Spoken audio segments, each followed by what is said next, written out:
Welcome back to Sunrise Daily. Yes, indeed, we have Mr. Peter Obi here with us, the former governor of Anambra State. Thank you for coming on this morning. Thank you.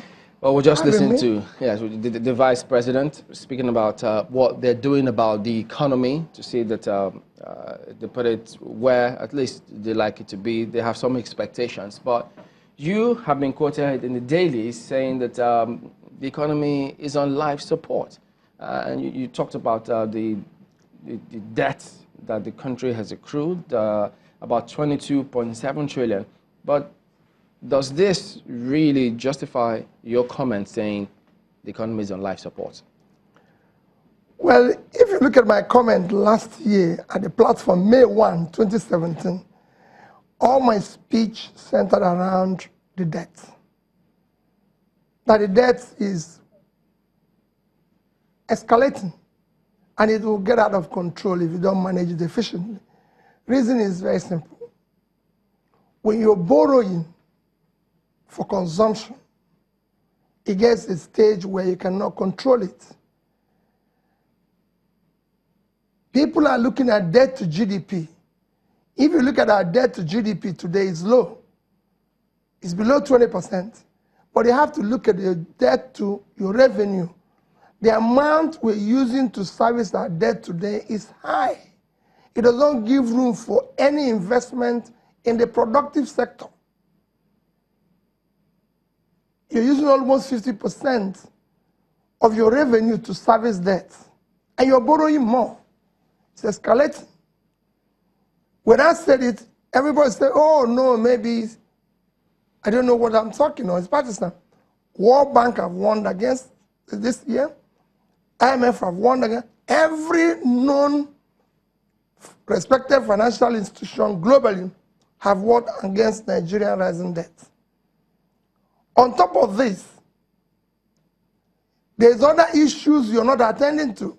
We've just been told that we are the world capital of poverty.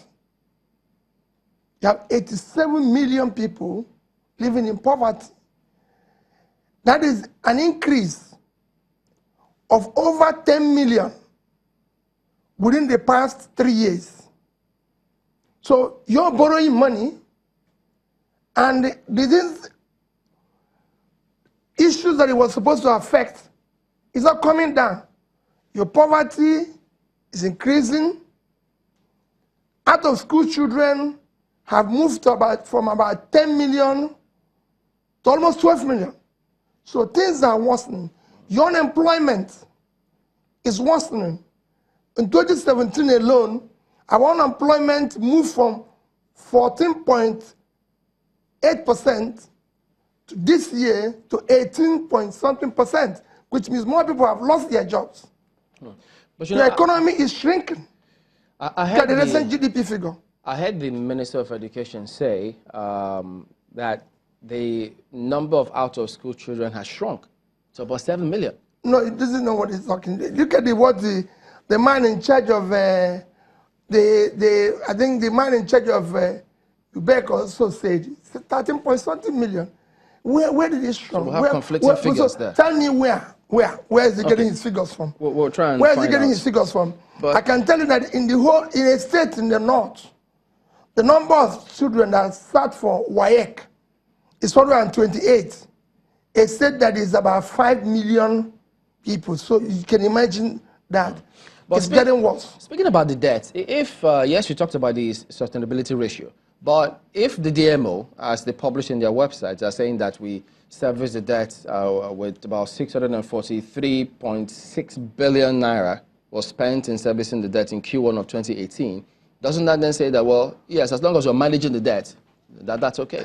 Your entire capital vote this year is borrowed. And that doesn't worry you. And you had the existing debt already. In your budget, and this is not just the federal government.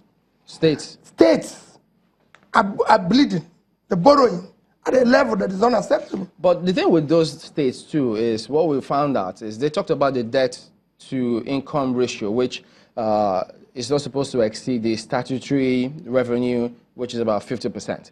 But they listed some states there: Sokoto, Borno, Anambra, Jigawa, Kebbi, Yobe. Those are the states who have met that threshold, and they seem to be okay. How many states is it called?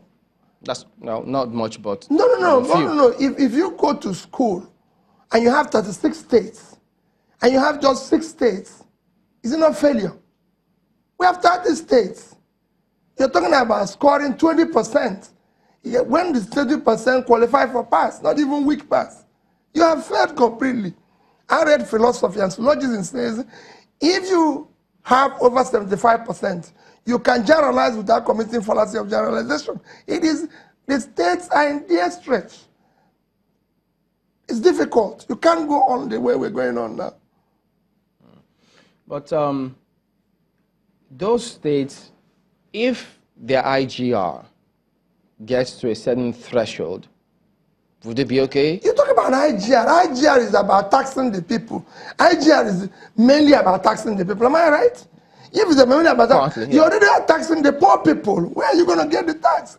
These people are unemployed. They have no income, and this. So where are you going to tax them? Are you going to tax a man that doesn't earn anything?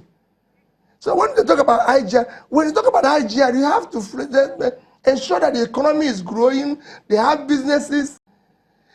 All the small, medium companies are collapsing. They haven't that. They have no access to credit, no support from the system. We have, you could see government saying today that 95% of the companies or businesses in Nigeria is SMSE, right? But the fact is that the bank lending credit, they are below 5%. That brings me to why you have poverty, because they have huge inequality of wealth distribution that has never existed in any place. You have, look at it, they have less than 5%. You saw the AMCON report. 350 million Nigerians own that bad debt, owes 5.4 trillion. So each of them owes about 5 billion, 15 billion. If you share that money to unemployed graduates at 1 million, you have 5.4 million of them. And I assure you, from my being a businessman, being involved in entrepreneurship, 60% will make it, 3.2 million. And out of that 3.2 million, if they employ 33, you have removed 10 million people